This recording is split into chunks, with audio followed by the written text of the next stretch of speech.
नमस्कार, good morning. I am Pankaj Sharma and स्वागत है आप सभी का मास्टर जी एकेडमी के ऑनलाइन प्लेटफॉर्म पर। तो आज की इस वीडियो में हम कवर करेंगे रिफ्लेक्सिव एंड एम्फेटिक प्रोनाउन को, यानी how can you differentiate between reflexive and emphatic pronoun. अब इन सभी बातों को सीखने से पहले हम एक हिंदी मीनिंग जान लेते हैं कि रिफ्लेक्सिव प्रोनाउन क्या होता है एंड एम्फेटिक प्रोनाउन क्या होता है। तो स्टार्ट करते हैं भाई। रिफ्लेक्सिव प्रोनाउन देखिए, रिफ्लेक्सिव प्रोनाउन का हिंदी मीनिंग होगा अपने आप को, या फिर स्वयं, या फिर खुद। इसी तरह एम्फेटिक का भी मीनिंग क्या होगा? स्वयं या फिर खुद, यानी अपने आप। तो जहां तक हिंदी मीनिंग की बात करें तो दोनों का मीनिंग बिल्कुल सेम है। इसी तरह अगर मैं इंग्लिश में बात करूं रिफ्लेक्सिव एंड एम्फेटिक के बारे में, तो ध्यान से सुनिएगा भाई।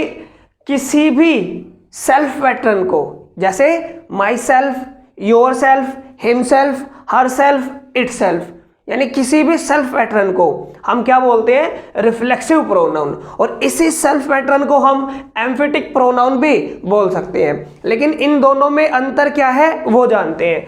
तो देखिए, जैसे कि यहां पे लिखा हुआ है रिफ्लेक्सिव प्रोनाउन में doer is equal to receiver, यानी जो डूअर होगा वो रिसीवर के इक्वल होगा। सेकंड पॉइंट देखिए, रिफ्लेक्सिव प्रोनाउन का जो काम होगा, यानी जो उसका फंक्शन होगा, वो होगा ऑब्जेक्ट बनने का। यानी एक रिफ्लेक्सिव प्रोनाउन किसी भी सेंटेंस में ऑब्जेक्ट बनने का काम करता है। इन सभी बातों को एग्जाम्पल की हेल्प से बड़ा बेटर समझेंगे, लेकिन एक बार मैं आपको थोड़ा सा आइडिया दे देता हूं। नेक्स्ट देखिए, used after the main verb, यानी जनरली जो आपका रिफ्लेक्सिव प्रोनाउन होगा वो यूज किया जाएगा मेन वर्ब के बाद। लेकिन एम्फेटिक में देखिए क्या है, doer is not equal to receiver, यानी डूअर और रिसीवर सेम नहीं होंगे। यहां पे जो एम्फेटिक प्रोनाउन होगा वो फंक्शन करता है एडजेक्टिव या फिर एडवर्ब बनने का, यानी किसी भी सेंटेंस में ये फंक्शन करेगा या तो एडजेक्टिव बनने का या फिर एडवर्ब बनने का। नेक्स्ट है used before the main verb generally, यानी जनरली जो इसकी पोजीशन रहेगी वो मेन वर्ब से पहले रहेगी एम्फेटिक प्रोनाउन की। और इसके बाद यहाँ पे मैंने कुछ वर्ब्स मेंशन कर रखी हैं। यहाँ पे कुछ वर्ब्स है। अब देखिए यहाँ पे जितनी भी वर्ब्स लिखी हुई हैं, जैसे acquit, resign, adjust, avail of, exert, avenge, enjoy, absent, pride on, present, reconcile, introduce, prostrate, apply, etcetera, यहाँ पे जितनी भी वर्ब्स लिखी हुई है this all are transitive verbs, यानी ये सभी की सभी आपकी सकर्मक क्रिया यानी ट्रांजिटिव वर्ब्स है। और किसी भी ट्रांजिटिव वर्ब के बाद ऑब्जेक्ट का आना कंपलसरी होता है भाई। ट्रांजिटिव वर्ब के बाद ऑब्जेक्ट आएगा ही आएगा। और यहाँ पे देख सकते हो आप, कोई भी रिफ्लेक्सिव प्रोनाउन अभी मैंने बताया क्या फंक्शन करता है? ऑब्जेक्ट बनने का। यानी जब कभी भी आपको ये वर्ब दिखाई देगी तो हमें इसके बाद यूज करना पड़ेगा रिफ्लेक्सिव प्रोनाउन का। अभी एग्जांपल से भी समझने की कोशिश करेंगे, बस एक बार ओवरऑल आइडिया लेके चल रही है। नेक्स्ट देखिए, रिफ्लेक्सिव प्रोनाउन नहीं आएगा। यहाँ पे क्या लिखा हुआ है? रिफ्लेक्सिव प्रोनाउन आएगा, और यहाँ पे रिफ्लेक्सिव प्रोनाउन नहीं आएगा। यानी यहाँ पे जितनी भी वर्ब्स लिखी हुई है ये सभी की सभी आपकी इंट्रांजिटिव वर्ब है। इंट्रांजिटिव वर्ब्स उन वर्ब्स को कहा जाता है, यानी अकर्मक क्रिया जिसके बाद ऑब्जेक्ट नहीं आता है। जैसे stop, keep, bath, move, rest, hide, turn, qualify, open, etcetera. यानी जब कभी भी आपको ये इंपॉर्टेंट वर्ब्स है सभी की सभी, जब कभी आपको ये वर्ब दिखाई देगी तो हम समझ जाएंगे कि इसके बाद कोई भी सेल्फ पैटर्न यूज नहीं किया जाएगा। अगर यूज किया गया है इसमें, इसका मतलब ये होगा कि वहां पे एरर है। अब इन सभी कंसेप्ट्स को बेटर समझने के लिए एग्जाम्पल पे आते हैं। देखिए जी, अब फर्स्ट एग्जाम्पल ध्यान दीजिएगा इस बात पे। एक बात और कहना चाहूंगा, रिफ्लेक्सिव एंड एम्फेटिक प्रोनाउन से आपके एग्जाम में एरर बहुत ज्यादा आती है। तो इसको पूरी वीडियो को बड़ा ध्यान से आप देखते हुए चलोगे और कंसंट्रेशन बिल्कुल वीडियो पे ही रहेगा आपका, ताकि एक एक कंसेप्ट आपको समझ में आए। तो चलो जी अब स्टार्ट करते हैं। अब यहां पे देखिए, शी सा हरसेल्फ इन अ मिरर।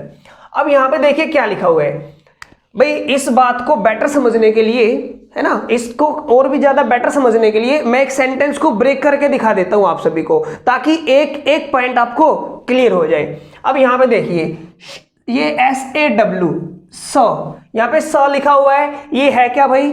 स आपकी वर्ब है। क्या है ये? आपकी वर्ब, यानी स यहां पे है आपकी मेन वर्ब। और ये शी, SHE, शी, शी क्या है आपका, शी है भाई आपका प्रोनाउन, यानी काम ही क्या कर रहा है ये प्रोनाउन, सब्जेक्ट बनने का। भाई हम पहले भी बता चुके हैं आपको, अब फिर हम दोबारा से बता देते हैं आप सभी को कि कोई भी नाउन एंड प्रोनाउन किसी भी सेंटेंस में फंक्शन करता है सब्जेक्ट बनने का, यानी ये शी यहाँ पे काम कर रहा है सब्जेक्ट बनने का, सा है आपकी मेन वर्ब, और ये हरसेल्फ क्या है, हरसेल्फ है आपका इस मेन वर्ब के बाद आने वाला ऑब्जेक्ट, क्या है, ऑब्जेक्ट।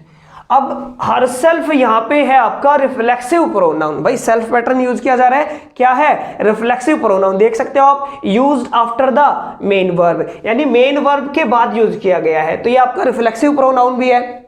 अब ध्यान दीजिएगा, किसी भी सेंटेंस में सब्जेक्ट एंड ऑब्जेक्ट बनने का फंक्शन, ध्यान दीजिएगा, किसी भी सेंटेंस में सब्जेक्ट एंड ऑब्जेक्ट बनने का फंक्शन या तो कोई सब्जेक्ट यानी कोई नाउन करेगा या कोई प्रोनाउन करेगा। बस सिंपली आपको ये ध्यान रखना है, किसी भी सेंटेंस में सब्जेक्ट एंड ऑब्जेक्ट बनने का काम या तो कोई नाउन करेगा या कोई प्रोनाउन करेगा। तो यहाँ पे क्या है भाई, ये प्रोनाउन है और फंक्शन क्या कर रहा है, इस मेन वर्ब का ऑब्जेक्ट बनने का।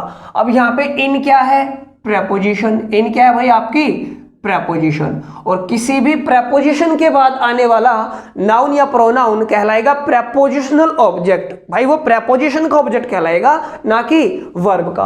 अब देख सकते हो आप, इनके बाद ए क्या है, आर्टिकल है, और आ मिरर ये कंप्लीट क्या हो जाएगा, इस वर्ब का इस प्रेपोजिशन का ऑब्जेक्ट, यानी ये कहलाएगा आपका प्रेपोजिशनल ऑब्जेक्ट।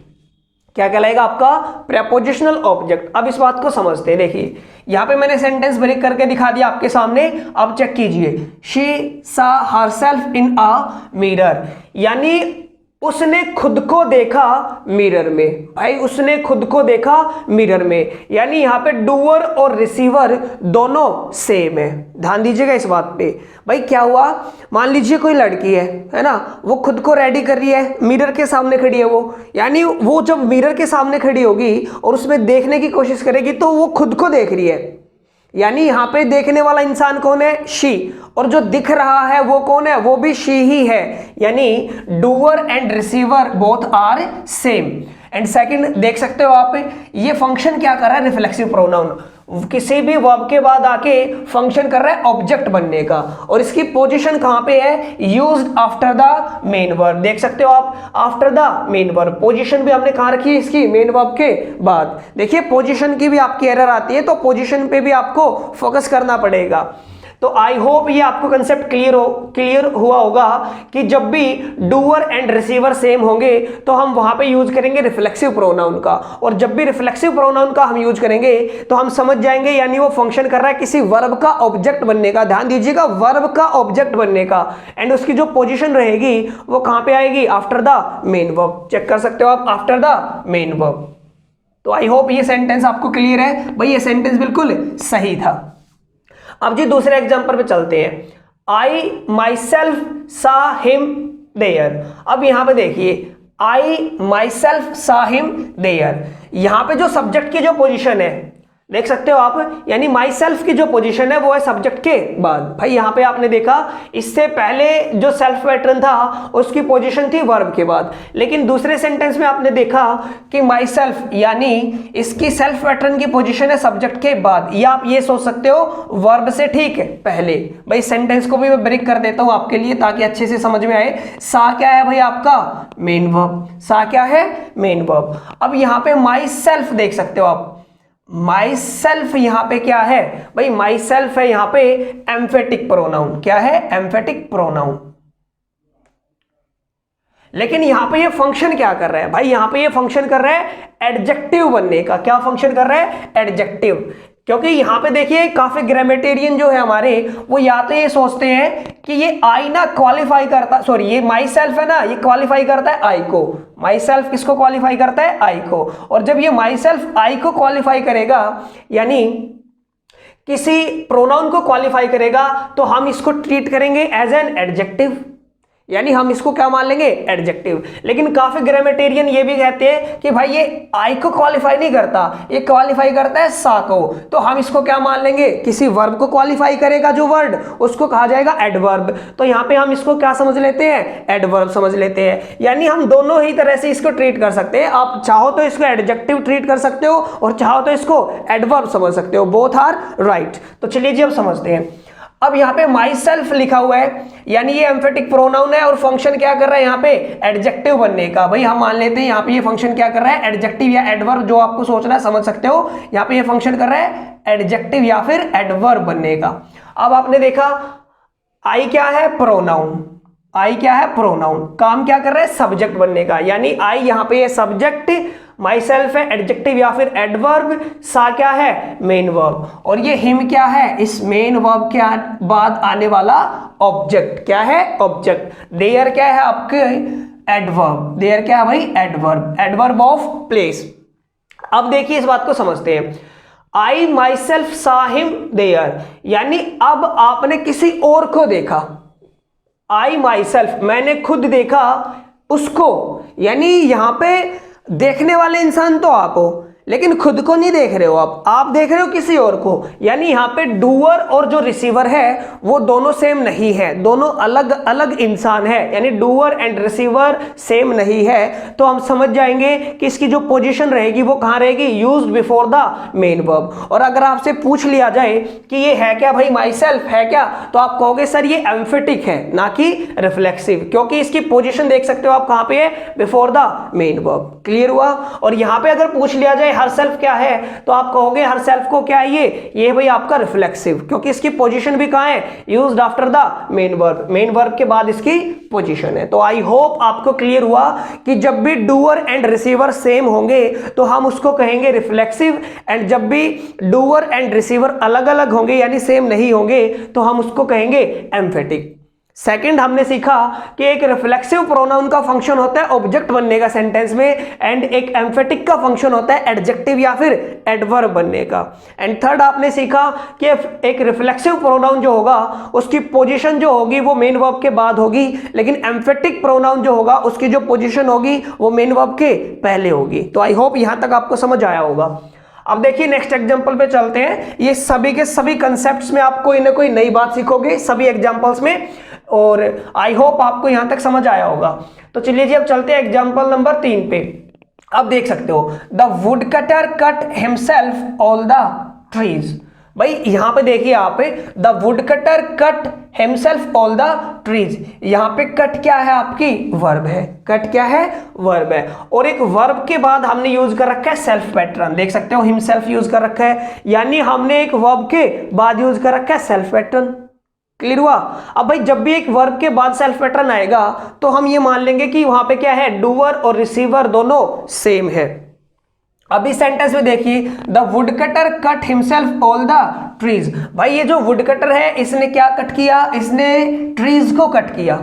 इसने क्या कट किया, ट्रीज को, यानी कट करने वाला इंसान है वुड कटर, और कट किसको किया जा रहा है, कट किया जा रहा है ट्रीज को, यानी डूअर और रिसीवर दोनों अलग अलग इंसान हैं। भाई कट करने वाला इंसान तो है वुड कटर, लेकिन कट क्या हो रहा है, कट हो रहा है आपका ट्री, यानी doer and receiver both are different, दोनों बिल्कुल अलग अलग है। और जब भी डूअर एंड रिसीवर अलग अलग होंगे तो हम समझ जाएंगे कि यहां पे हमें जरूरत है एम्फेटिक प्रोनाउन की, ना कि रिफ्लेक्सिव प्रोनाउन की। यानी इस सेंटेंस में एरर है पोजीशन की। किसकी एरर है, पोजीशन की। तो ये जो हिमसेल्फ है इसकी पोजीशन रहेगी आपकी कट वर्ब से पहले, यानी ये सेंटेंस आपको ऐसे लिखना था, the wood cutter himself cut all the trees, यानी वुड कटर ने खुद काटे सभी के सभी ट्रीज। तो आई होप ये आपको समझ आया होगा। अब नेक्स्ट एग्जांपल पे चलते हैं, the wood cutter cut himself. अब यहां पे ध्यान दीजिएगा, मोस्ट इंपोर्टेंट कंसेप्ट है आपका, the wood cutter cut himself. भाई वुड कटर कट हिमसेल्फ, अब यहां पे भी इसकी पोजीशन तो मेन वर्ब के बाद ही है, देख सकते हो मेन वर्ब के बाद ही है, लेकिन ये सेंटेंस बिल्कुल सही है। अब सही क्यों है उस बात का पता लगाते हैं। देखिए भाई वुड कटर ने खुद को काट लिया, क्यों भाई काट नहीं सकता क्या, काट सकता, ऑब्वियस सी बात है। मान लीजिए रात को झगड़ा हुआ बीवी के साथ, झगड़ा हुआ और सुबह देखा तो उसने रात को जाके कहीं पे अपना हाथ ही कट कर लिया या खुद को काट लिया, है ना। तो यानी वो खुद को काट सकता है भाई, ऑब्वियस सी बात है, काट सकता है। अब देखिए, the wood cutter cut himself, यहाँ पे कट किया जा रहा था ट्रीज को, लेकिन यहाँ पे कट कर रहा है वो खुद को। और यहाँ पे देख सकते हो आप, यानी डूअर एंड रिसीवर बिल्कुल सेम है। भाई काटने वाला इंसान कौन है? Would cutter. और काटा किसको जा रहा है? खुद अपने आप को काट रहा है भाई वो, है ना, गुस्से में खुद अपने आप को काट लिया। यानी doer and receiver both are same. तो जब भी डूअर एंड रिसीवर सेम होंगे तो ये इसकी जो पोजीशन होगी कहां पे होगी? Used after the main verb. देख सकते हो आप, मेन वर्ब के बाद है और फंक्शन भी क्या कर रहा है? मेन वर्ब के बाद आके ऑब्जेक्ट बनने का। किसी भी वर्ब के बाद अगर हम यूज करेंगे नाउन एंड प्रोनाउन का तो वो कहलाएगा उस वर्ब का ऑब्जेक्ट, यानी ये फंक्शन भी क्या कर रहा है? ऑब्जेक्ट बनने का। तो आई होप यहां तक आपको समझ आया होगा। नेक्स्ट देखिए, Shalini prepared herself breakfast for the whole family. अब इस बात को भी समझते हैं भाई। ये प्रिपेयर्ड क्या लिखा हुआ है यहाँ पे? वर्ब। और एक वर्ब के बाद हमने क्या यूज किया है? Self pattern. देख सकते हो, वर्ब के बाद हमने यूज किया है सेल्फ पैटर्न, यानी आफ्टर द मेन वर्ब। भाई हमने वर्ब के बाद जब सेल्फ पैटर्न यूज करेंगे तो वो क्या कहलाता है? Reflexive pronoun. यानी हम मान लेंगे कि यहाँ पे डूअर एंड रिसीवर दोनों सेम है। तो यहाँ पे चेक करते हैं अब क्या एक्चुअल में सेम आएंगे या नहीं आएंगे। Shalini prepared herself breakfast for the whole family. अब भाई देखिए फंक्शन क्या हो रहा है। शालिनी ने ब्रेकफास्ट रेडी किया फैमिली के लिए। शालिनी ने ब्रेकफास्ट रेडी किया फैमिली के लिए, यानी ब्रेकफास्ट रेडी करने वाली कौन है? शालिनी। लेकिन रेडी किसके लिए किया जा रहा है? फैमिली के लिए। फैमिली के लिए, यानी डूअर एंड रिसीवर दोनों अलग अलग है। यानी रिफ्लेक्सिव प्रोनाउन की तो हमें जरूरत नहीं है, डूअर एंड रिसीवर अलग अलग है, यानी हमें जरूरत है एम्फेटिक प्रोनाउन की, हमें जरूरत है एम्फेटिक की। और एक एम्फेटिक की जरूरत जब भी हमें होगी तो जो सेल्फ पैटर्न की पोजीशन होगी वो कहां होगी? Before the main verb. यानी जो ये हर सेल्फ है इसकी पोजीशन की एरर है, यहां इसकी पोजीशन कहां होनी चाहिए? आपकी प्रीपेयर्ड से पहले। यानी आप लिखोगे Shalini herself prepared breakfast for the whole family, यानी शालिनी ने खुद प्रीपेयर्ड किया ब्रेकफास्ट होल फैमिली के लिए। तो आई होप ये भी आपको क्लियर हुआ होगा। नेक्स्ट देखिए, ही enjoyed in the party. He enjoyed in the party. देखिए इस एग्जाम्पल को समझने से पहले हम आते हैं आपके इन कंसेप्ट्स पे। तो यहाँ पे ध्यान दीजिएगा, यहाँ पे क्या लिखा हुआ है भाई? यहाँ पे मैंने कुछ वर्ब्स लिख रखी है। अब यहाँ पे ये जो दिखाई दे रही है आपको, यहाँ पे जितनी भी ये वर्ब्स हैं ये सभी की सभी वर्ब्स ऐसी वर्ब हैं जिनके बाद ऑब्जेक्ट आएगा ही आएगा। और ऑब्जेक्ट बनने का काम किसका भाई? रिफ्लेक्सिव प्रोनाउन का। यानी इन सभी वर्ब्स के बाद अगर ऑब्जेक्ट नहीं गिवन, अगर आपके सेंटेंस के अंदर ऑब्जेक्ट नहीं दे रखा तो हम यूज करेंगे रिफ्लेक्सिव प्रोनाउन का। अगर ऑब्जेक्ट दे रखा है तो हमें जरूरत नहीं है, क्योंकि ये सभी के सभी वर्ब आपकी ट्रांजिटिव वर्ब है। एंड ट्रांजिटिव वर्ब्स आपकी वो वर्ब्स होती है जिनके बाद ऑब्जेक्ट का ना कंपलसरी होता है। अगर मान लीजिए पहले से ही सेंटेंस में ऑब्जेक्ट गिवन है तो हमें रिफ्लेक्सिव प्रोनाउन की जरूरत नहीं पड़ेगी। लेकिन मान लीजिए अगर ऑब्जेक्ट गिवन नहीं है तो हम समझ जाएंगे हमें यूज करना है रिफ्लेक्सिव प्रोनाउन। और यहां पे क्या लिखा हुआ है भाई? जितनी भी ये वर्ब्स है इनके बाद हम ऑब्जेक्ट का यूज नहीं करेंगे, यानी रिफ्लेक्सिव प्रोनाउन इनके बाद नहीं आएगा, क्योंकि ये आपकी इंट्रांजिटिव वर्ब है। अब इस कंसेप्ट को बेटर समझने के लिए एग्जांपल पे आते हैं। देखिए क्या लिखा हुआ है? ही एंजॉयड इन द पार्टी। अब ये एंजॉय आपने चेक किया, देखिए ये इतनी इंपॉर्टेंट वर्ब्स है, काफी बार एग्जाम में आ चुकी है ये, तो आपको ये वर्ब्स सभी की सभी ध्यान रखनी है, रट्टा मार लेना इन वर्ब्स का, क्योंकि मोस्ट इंपॉर्टेंट वर्ब्स। अब देखिए जी, ही एंजॉयड, देख सकते हो एंजॉय लिखा हुआ है यहाँ पे, ये लिखा हुआ है भाई एंजॉय, है ना। यानी हमें चेक करना है ये ट्रांजिटिव वर्ब है, इसके बाद ऑब्जेक्ट गिवन है कि नहीं गिवन है इस सेंटेंस के अंदर। तो देखिए जी, ही एंजॉयड। अब देखिए वर्ब के बाद ऑब्जेक्ट है या नहीं है, इस बात का पता आपको कैसे चलता है, समझिए इस बात को भाई। जब भी आपको पता करना हो कि वर्ब के बाद ऑब्जेक्ट गिवन है या नहीं है, तो सिंपली आपको दो क्वेश्चन करने हैं वर्ब के साथ। फर्स्ट क्वेश्चन क्या करोगे आप? What plus verb, first question तो ये करोगे आप। एंड सेकंड क्वेश्चन करोगे आप home plus verb. What plus verb and home plus verb. मान लीजिए किसी एक का जवाब मिला आपको, तो समझ जाओगे उस सेंटेंस में एक ऑब्जेक्ट गिवन है। अगर whom का भी जवाब मिला, यानी दूसरे का भी जवाब मिल रहा है आपको, तो हम समझ जाएंगे कि उस सेंटेंस में दो ऑब्जेक्ट गिवन है। यानी या तो किसी एक का जवाब मिले तो हम समझ जाएंगे वो आपका ऑब्जेक्ट गिवन है, अगर दोनों के ही जवाब मिल रहे हैं तो हम समझ जाएंगे कि उस सेंटेंस के अंदर दो ऑब्जेक्ट गिवन है। तो अब इस बात को चेक करते हैं। ही एंजॉयड इन द पार्टी। अब देखिए ही एंजॉयड व्हाट, सबसे पहले हम क्वेश्चन करेंगे व्हाट का। ही एंजॉयड व्हाट, भाई क्या एंजॉय किया। अब आपको समझ आ रहा होगा या आप सोच रहे हो कि सर लिखा तो हुआ है ही एंजॉयड द पार्टी, लेकिन ध्यान दीजिए मैंने कहा वर्ब का ऑब्जेक्ट गिवन है, वर्ब का ऑब्जेक्ट होना चाहिए।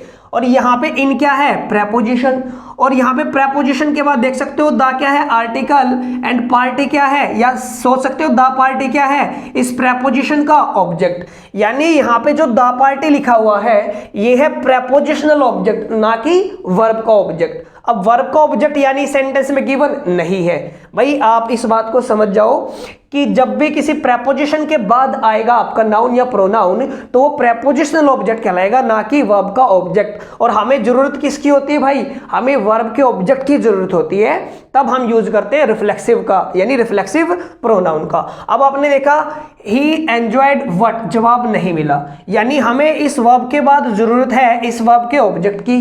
जरूरत क्यों है, क्योंकि आप देख सकते हो ये एक ट्रांजिटिव वर्ब है तो हमें ऑब्जेक्ट की जरूरत होगी।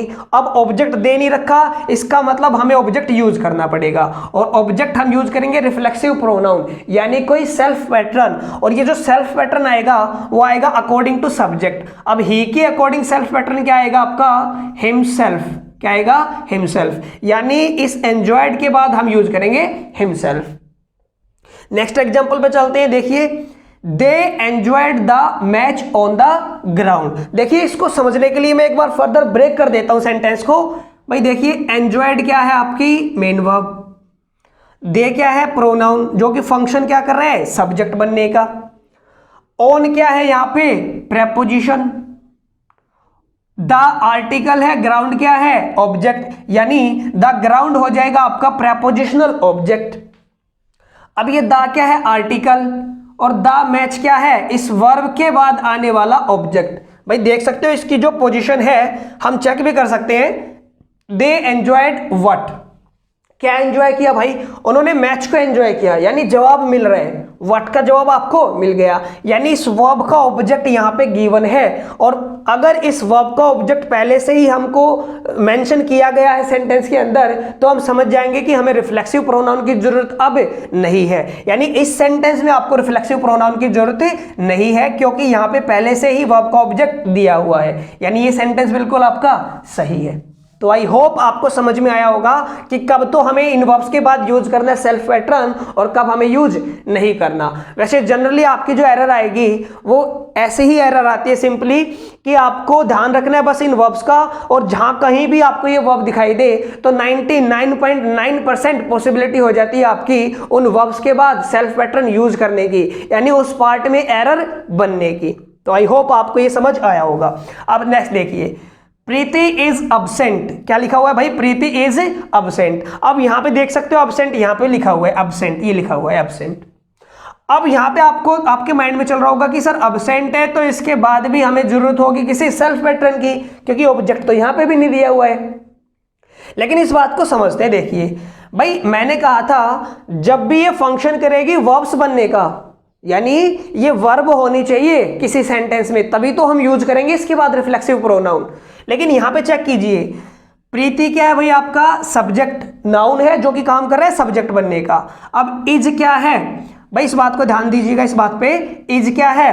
अब क्या ये हेल्पिंग वर्ब है, क्या ये हेल्पिंग वर्ब है? अगर मान लीजिए ये हेल्पिंग वर्ब होती तो इसके बाद मेन वर्ब जरूर मिलती, लेकिन मेन वर्ब तो नहीं है इसके बाद, यानी ये है आपकी एक लिंकिंग वर्ब। जब भी कोई हेल्पिंग वर्ब मेन वर्ब बनने का काम करेगी तो उसको कहा जाएगा लिंकिंग वर्ब। और लिंकिंग वर्ब के बाद ये लिखा हुआ है आपका अब्सेंट, यानी ये कंप्लीट करने का काम कर रहा है इस सेंटेंस को। देख सकते हो प्रीति इज अब्सेंट, यानी ये बता रहा है भाई प्रीति अब्सेंट है, प्रीति अब्सेंट है, प्रीति इज अब्सेंट, यानी ये अब्सेंट यहां पे फंक्शन कर रहा है इस सब्जेक्ट को कंप्लीट करने का। तो ये यहां पे वर्ब नहीं है, ये है आपका सब्जेक्ट कॉम्प्लीमेंट। क्या है? Subject complement. जब भी किसी लिंकिंग वर्ब के बाद कोई नाउन या प्रोनाउन आएगा तो वो कहलाएगा आपका सब्जेक्ट कॉम्प्लीमेंट। तो यहाँ पे ये एब्सेंट जो है ये यहाँ पे आपकी वर्ब नहीं है, ये फंक्शन कर रहा है सब्जेक्ट कॉम्प्लीमेंट बनने का, यानी सब्जेक्ट को कंप्लीट करने का, यानी इसके बाद हमें सेल्फ पैटर्न यूज नहीं करना है। तो आई होप ये आपको समझ आया होगा कि यहाँ पे ये वर्ब नहीं था, इसलिए ये सेंटेंस बिल्कुल सही है, क्योंकि वर्ब नहीं था तो हम यूज नहीं करेंगे रिफ्लेक्सिव प्रोनाउन का। जैसे नेक्स्ट एग्जांपल पे चलते हैं, बेटर समझ आएगा। प्रीति हैज अब्सेंटेड। अब देखिए हैज क्या है, हेल्पिंग वर्ब, और हेल्पिंग वर्ब के बाद देख सकते हो आप ये क्या लिखा हुआ है, एब्सेंटेड मेन वर्ब। भाई मेन वर्ब का आपको कैसे पता करना है, ध्यान दीजिए, किसी भी वर्ब की अगर आप 3 फॉर्म्स बना पा रहे हो, जैसे आपने 3 फॉर्म्स कैसे आप बना सकते हो, जैसे मान लीजिए आपने यूज किया गो, वेंट, गोन, तो देख सकते हो आप 3 फॉर्म्स यहाँ पे आप बना पा रहे हो। तो कोई भी ऐसा वर्ड जिसकी 3 फॉर्म्स बना पा रहे हो तो हम समझ जाएंगे कि वो क्या है, मेन वर्ब है। तो अब्सेंट की आपने यहाँ पे 3 फॉर्म्स बनाई, और दूसरा हेल्पिंग वर्ब के बाद लिखा हुआ है। प्रीति यहाँ पे क्या है, सब्जेक्ट, ध्यान दीजिए दोबारा से बोल रहा हूं मैं, प्रीति है नाउन जो कि काम कर रहा है सब्जेक्ट बनने का, हैज क्या है आपका हेल्पिंग वर्ब, अब्सेंटेड क्या है आपका मेन वर्ब। अब मेन वर्ब के बाद यूज कर रखा है सेल्फ पैटर्न, चेक कीजिए, मेन वर्ब के बाद यूज कर रखे है सेल्फ पैटर्न। 4 क्या है, प्रेपोजिशन, ए आर्टिकल और अ वीक, ये इस प्रेपोजिशन के बाद आने वाला हो जाएगा आपका प्रेपोजिशनल ऑब्जेक्ट। अब यहाँ पे हर सेल्फ यूज किया गया है मेन वर्ब के बाद। अब जब भी मेन वर्ब के बाद यूज किया जाएगा तो हम समझ जाएंगे ये कौन सा प्रोनाउन आपका रिफ्लेक्सिव प्रोनाउन है। और किसी भी रिफ्लेक्सिव प्रोनाउन की अगर पोजीशन कहां पे होती है, मेन वर्ब के बाद। भाई ये हमें पता है रिफ्लेक्सिव प्रोनाउन की पोजीशन कहां होती है, मेन वर्ब के बाद। और यहां पे डूअर एंड रिसीवर भी बिल्कुल सेम होते हैं। जब भी मेन वर्ब के बाद रिफ्लेक्सिव प्रोनाउन आएगा तो हम समझ जाएंगे कि डूअर एंड रिसीवर दोनों बिल्कुल सेम है। अब इसको चेक कीजिए, Preeti has absented herself for a week. भाई यहाँ पे अब्सेंट होने वाला इंसान कौन है, प्रीति, और अब्सेंट किया किसको, खुद को। भाई अब्सेंट वो खुद को ही कर रही है, यानी doer and receiver both are same, और डूअर और रिसीवर सेम है तो ये कहलाएगा आपका रिफ्लेक्सिव प्रोनाउन। और आप देख सकते हो इसकी पोजीशन कहां पे है, मेन वर्ब के बाद, यानी ये सेंटेंस बिल्कुल आपका सही सेंटेंस है। तो आई होप आपको समझ में आया कि कब हमें यूज करना है इन वर्ब्स के बाद ऑब्जेक्ट। चेक भी कर सकते हो, एक बार दोबारा से चेक करा देता हूं आपका व्हाट प्लस वर्ब की हेल्प से। देखिए प्रीति अब्सेंटेड व्हाट, क्या अब्सेंट किया, जवाब नहीं मिल रहे, लेकिन प्रीति अब्सेंटेड हुम, किसको अब्सेंट किया, भाई उसने खुद को अब्सेंट किया, अपने आप को अब्सेंट किया, यानी यहाँ पे हुम का जवाब मिल रहा है आपको। तो हम समझ जाएंगे कि यहाँ पे इस वर्ब के बाद ऑब्जेक्ट मेंशन कर रखा है, तो यहाँ पे इस सेंटेंस में नो एरर। तो अब आपका नेक्स्ट सेंटेंस क्या है, mister Vikas prides on the result of his son. अब देखिए इस बात को समझते हैं। भाई यहाँ पे प्राइड्स क्या लिखा हुआ है, वर्ब, प्राइड्स क्या है, वर्ब। अब हम चेक करते हैं इस वर्ब के बाद ऑब्जेक्ट गिवन है या नहीं है। तो उसके लिए हम सिंपली क्या करते हैं, हम 2 क्वेश्चन क्रिएट करते हैं वर्ब के साथ, या तो व्हाट का या फिर होम का। तो आपने क्वेश्चन किया विकास प्राइड्स व्हाट, तो जवाब नहीं मिला आपको। दूसरा क्वेश्चन किया आपने विकास प्राइड्स होम, किस पे उसको गर्व है, तो आपको जवाब, आप सोच रहे हो कि हमें जवाब मिला सर कि on the result of his son, ये आपका जवाब है कि उसको गर्व है किस बात पे, कि जो उसके रिजल्ट, जो उसके सन का रिजल्ट आया है उस बात पे, यानी इसमें ऑब्जेक्ट गिवन है। लेकिन समझिए इस बात को, भाई यहाँ पे ऑन क्या है, प्रेपोजिशन, और प्रेपोजिशन के बाद द रिजल्ट क्या है, इस प्रेपोजिशन का ऑब्जेक्ट, यानी प्रेपोजिशनल ऑब्जेक्ट। इसी तरह ऑफ क्या है, प्रेपोजिशन, और ऑफ के बाद सन क्या है आपका नाउन यानी ऑब्जेक्ट, और हिज क्या है, पोजेसिव एडजेक्टिव, यानी ऑफ के बाद हिज सन है आपका इस प्रेपोजिशन के बाद आने वाला प्रेपोजिशनल ऑब्जेक्ट। लेकिन हमें जरूरत होती है रिफ्लेक्सिव प्रोनाउन के अंदर वर्ब के ऑब्जेक्ट की, यानी वर्ब के ऑब्जेक्ट, तो वर्ब के बाद ऑब्जेक्ट तो मेंशन नहीं है यहाँ पे, जो भी ऑब्जेक्ट मेंशन है वो है आपका प्रेपोजिशन के बाद। तो हमें चेक करना है वर्ब के बाद ऑब्जेक्ट है या नहीं है, यानी इस सेंटेंस में वर्ब के बाद कोई भी ऑब्जेक्ट गिवन नहीं है। तो हमें जरूरत है यहाँ पे किसकी, एक ऑब्जेक्ट की, यानी हमें जरूरत है एक रिफ्लेक्सिव प्रोनाउन की। तो हम क्या यूज करेंगे, मिस्टर विकास प्राइड्स। अब मिस्टर विकास आपको पता है भाई, नाम से पता लग रहा है मेल है, मिस्टर भी लिखा हुआ है, यानी प्रोनाउन आएगा ही, और ही के अकॉर्डिंग आपका सेल्फ पैटर्न क्या आएगा, हिमसेल्फ, यानी इसके बाद हम यूज करेंगे हिमसेल्फ। तो आई होप आपको समझ में आया होगा कि इस वर्ब के बाद हमें जरूरत है ऑब्जेक्ट की, इसलिए हमने ऑब्जेक्ट का यूज करने के लिए यूज किया रिफ्लेक्सिव प्रोनाउन, और वो आएगा अकॉर्डिंग टू सब्जेक्ट, और सब्जेक्ट क्या है? मिस्टर विकास, यानी एक मेल, जो कि ही के अकॉर्डिंग हम क्या यूज करेंगे? अपना रिफ्लेक्सिव प्रोनाउन। तो मुझे उम्मीद है यहां तक आपको समझ में आया होगा। देखिए एग्जाम में सिंपली आपकी एरर आएगी, इतना डिटेल में मैं आपको इसलिए समझा रहा हूं ताकि आपका बेस बिल्कुल स्ट्रांग बन जाए।